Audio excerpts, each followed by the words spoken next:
নমস্কার, আপনারা দেখছেন TV9 বাংলা ডিজিটাল। আমি কমলেশ। আর তো কয়েকদিন পরেই পুজো, এবং সব থেকে বড় প্রশ্ন বোধ হয় ওটাই যে পুজোর কদিন বৃষ্টি বাদলা হবে কিনা, আবহাওয়া কেমন থাকবে। এবছর তো বর্ষায় যা বৃষ্টি হয়েছে তাতে মানুষ তিতি বিরক্ত।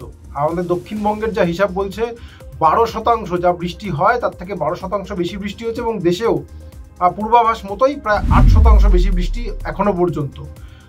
আগামী কয়েকদিন যা পূর্বাভাস তাতে উত্তরবঙ্গে এই যে বিক্ষিপ্তভাবে ভারী বৃষ্টি চলছে, কোথাও অতি ভারী বৃষ্টি হচ্ছে, এই শনিবার পর্যন্ত এই ওয়েদারটা উত্তরবঙ্গে থাকবে। আলিপুরদুয়ারে অতি ভারী বৃষ্টি হতে পারে কিছু জায়গায়, বাকি জায়গায় ভারী বৃষ্টির একটা আশঙ্কা থাকছে, এবং দক্ষিণবঙ্গে বিক্ষিপ্ত বৃষ্টি বাদলা থাকবে। 25শে সেপ্টেম্বর থেকে 2 অক্টোবর এই যে সপ্তাহটা, মৌসুম ভবন বৃহস্পতিবার থেকে একটা করে নতুন সপ্তাহ ধরে এবং তার একটা আউটলুক প্রকাশ করা। আজকে যে আউটলুক মৌসুম ভবন প্রকাশ করেছে তাতে দেখা যাচ্ছে 25শে সেপ্টেম্বর থেকে 2 অক্টোবর অর্থাৎ পুজোর সপ্তাহে স্বাভাবিকের থেকে অনেকটাই বেশি বৃষ্টি হতে পারে দক্ষিণবঙ্গে। শুধু দক্ষিণবঙ্গ নয়, পূর্ব উপকূলের যদি দেখা যায় উড়িষ্যা এবং গাঙ্গেয় পশ্চিমবঙ্গ এবং তার পরবর্তী যে রাজ্যগুলো রয়েছে, মানে এদিকে ঝাড়খণ্ড, ওদিকে ছত্তিশগড় এবং মধ্য ভারতের একটা বড় অংশ, এমনকি উত্তর পশ্চিম ভারত মানে রাজস্থান যে অঞ্চলে সবে বর্ষা বিদায় হয়েছে, সেখানেও এই সপ্তাহে স্বাভাবিকের থেকে বেশি বৃষ্টি হতে পারে। মানে এই সপ্তাহে যতটা বৃষ্টি হওয়ার কথা সেপ্টেম্বরে,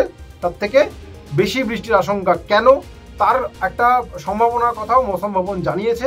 এই সময় মানে 25শে সেপ্টেম্বরের ঠিক পরপরই বঙ্গোপসাগরে মানে বাংলা উড়িষ্যা উপকূলে একটা নিম্নচাপ সৃষ্টি হতে পারে, এবং বঙ্গোপসাগরেও যা বৃষ্টি এই সময় হয় তার থেকে বেশি বৃষ্টি, অর্থাৎ একটা শক্তিশালী নিম্নচাপ সৃষ্টি হওয়ার একটা ইঙ্গিত মৌসুম ভবন পেয়েছে। এবার সেই নিম্নচাপ যদি উড়িষ্যা উপকূল দিয়ে স্থলভাগে ঢোকে তাহলে উড়িষ্যায় বেশি বৃষ্টি হবে, কিন্তু যদি উড়িষ্যা ঘেঁষে বাংলা হয়ে ঢোকে সেক্ষেত্রে বাংলায় অনেক বেশি বৃষ্টি হবে। এবং এখনো পর্যন্ত মৌসুম ভবনের যে আউটলুক, যেটা আপনারা পাশে ম্যাপে দেখতে পাচ্ছেন, তাতে দেখা যাচ্ছে বিশেষ করে উপকূল লাগোয়া জেলাগুলোতে স্বাভাবিকের থেকে অনেকটাই বেশি বৃষ্টি হতে পারে। এবার এই বৃষ্টিটা যেহেতু এই নিম্নচাপকে কেন্দ্র করে হবে, ফলে নিম্নচাপের গতিবিধির ওপরই সবটা ডিপেন্ড করবে। নিম্নচাপটা যদি ওই 25-26 নাগাদ সৃষ্টি হয় এবং তারপরে দ্রুত স্থলভাগে ঢুকে পড়ে এবং আস্তে আস্তে মধ্য ভারতের দিকে সরে যায়, তাহলে 26-27 এই সময়টা বৃষ্টি হবে।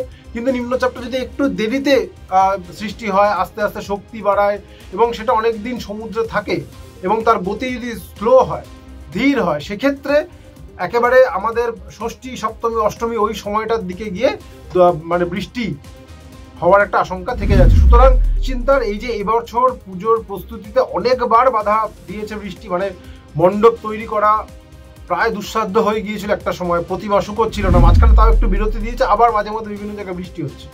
এবার যে আশঙ্কাটা মৌসুম ভবন করছে যে পুজোর ঠিক মুখে একেবারে, এবং সত্যি কথা বলতে এবারে পুজো তো অনেক সময় আগে শুরু হয়ে যায়, দর্শনার্থীরা বেরিয়ে পড়েন, ফলে ওই সময়টা মানে একেবারে যখন পুজোর প্রস্তুতি একেবারে শেষ মাথায় থাকবে, মানে কেনাকাটা, মণ্ডপ তৈরি, প্রতিমা যখন মণ্ডপে পৌঁছচ্ছে, ঠিক সেই সময়টা বৃষ্টি আবার ব্যাঘাত ঘটাবে। এটা মোটামুটি একটা জোরালো ইঙ্গিত পাওয়া যাচ্ছে। সুতরাং সেটা মাথায় রেখে আপনারা নিশ্চয়ই প্রস্তুতি নেবেন।